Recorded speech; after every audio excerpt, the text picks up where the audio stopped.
Shalom. First and foremost, I want to begin this lesson by giving all praises, glory, and honor unto Yahweh Bashmi Hoshaya, Basham Kadash. Double honors to the apostles, elders, the great most honorable well, and shalom to the elect. It's going to be a very quick one, and this article here says public emergency alerts to be sent to all UK smartphones. Now, this is something that they've had in I know that they've had it in the US for a bit. I looked it up, and they're trying their own version here now where they're going to be sending out these, it says a siren-like alert will be sent to smartphone users across the UK next month to test a new government public warning system. And it says the alerts will initially focus on the most serious weather-related events such as this flooding in York. Now, that's what it says initially.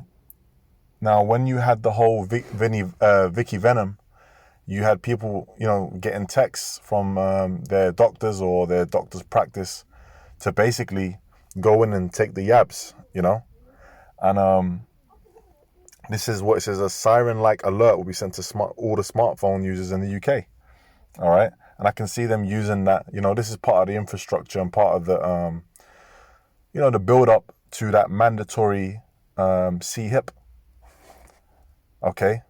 And, not just this is just one small example, but there's been so many things that have been building up over time recently. Okay, if you've been keeping up with recent events, all right, all these train derailments which have been messing with the polluting the water supplies and the food, which is the farms, which then impacts, gives them a reason to say that the food has been impacted, which it is being.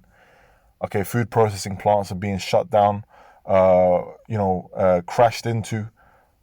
Things ain't going right there, okay? You got this digital push that's being pushed by all these different banks, which are all tied to the central banks, okay?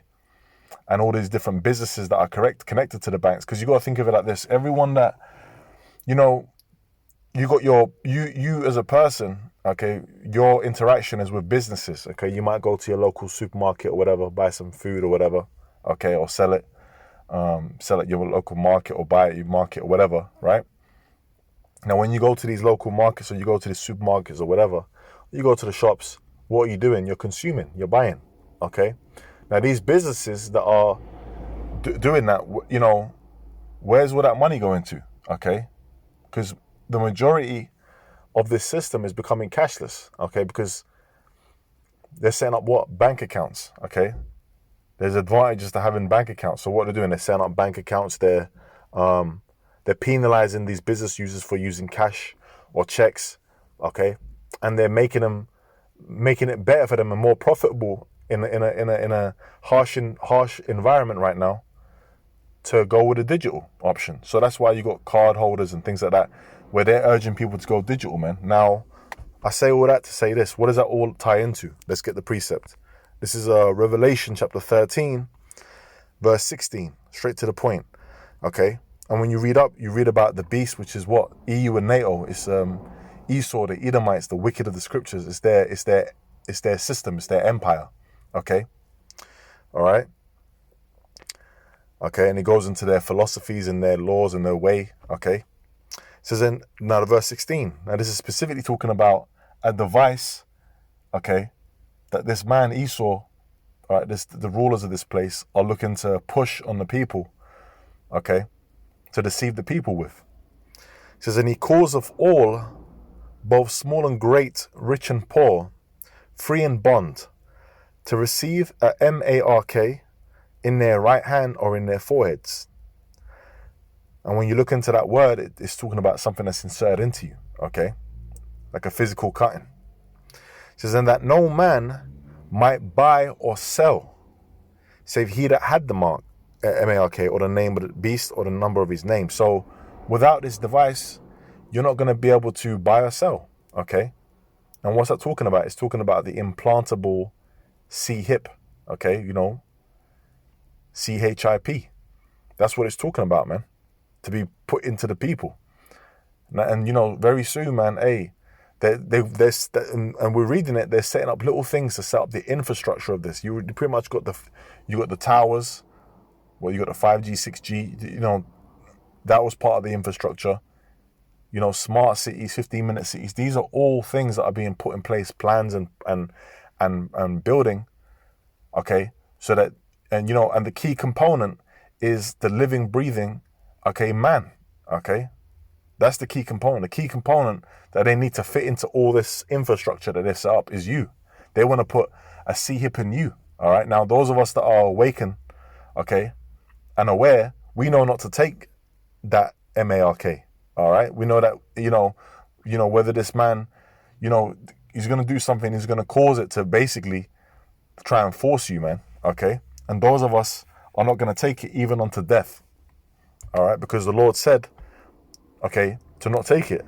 This is what the judgment is for those that take it. This is Revelation chapter 14, verse 9. It says, "And the third angel followed them, saying with a loud voice, if any man worship the beast and his image." So you're all in love with this man and his society and the way things are run, okay? His beast system, EU, NATO, okay? And all the things that are encompassed into that, okay? You're with it. You're hip to that, okay? "If any man worship the beast in his image and receive his M-A-R-K in his forehead or in his hand," so if you take that digital device, "the same shall drink of the wine of the wrath of God." Okay, so you're gonna be a partaker in the judgment that Yahweh Bashmi Yahushai is bringing upon this planet. Okay, which is the second death by way of fire. The first time the Lord did it by way of water in the time of Noah. Okay, there was a great flooding on the earth. Only 8 souls survived, Noah and his family. Now this time, it's going to be only the elect that are going to be saved from that destruction. Everyone else is either going to be judged in some form or matter, whether they get put to death, whether they go straight into slavery, okay? But only the elect are gonna come through on that, to be saved from it. Which it says, "which is poured out without mixture into the cup of his indignation, and he shall be tormented with fire and brimstone in the presence of the holy angels and in the presence of the Lamb." So the Lord's bringing fire from the chariots, okay, which is the so-called UFOs for you to understand, and fire from the missiles, man, the thermonuclear devices that, the Lord has allowed this man, given the technology to this man to stockpile and test and get ready to use. As it is written, there's a prophecy in Ezekiel 21 and 9. It says that a sword is being sharpened to what? For a sore slaughter, okay? The slain of the Lord shall be many. So these are things that are all in preparation, but we're coming to that time. You can see the infrastructure being ready all around, okay? And as it is written, we're not ignorant to Satan's devices. So this is one step closer, okay, to pressuring the people and pushing the people towards that, man. So, and it's pushed as a good thing. Oh, well, you know what emergencies there are and all that, okay? So, hey, Lord willing, this has been an edifying lesson, just a quick one. And with that, man, I'm going to say shalom. Shalom to the elect.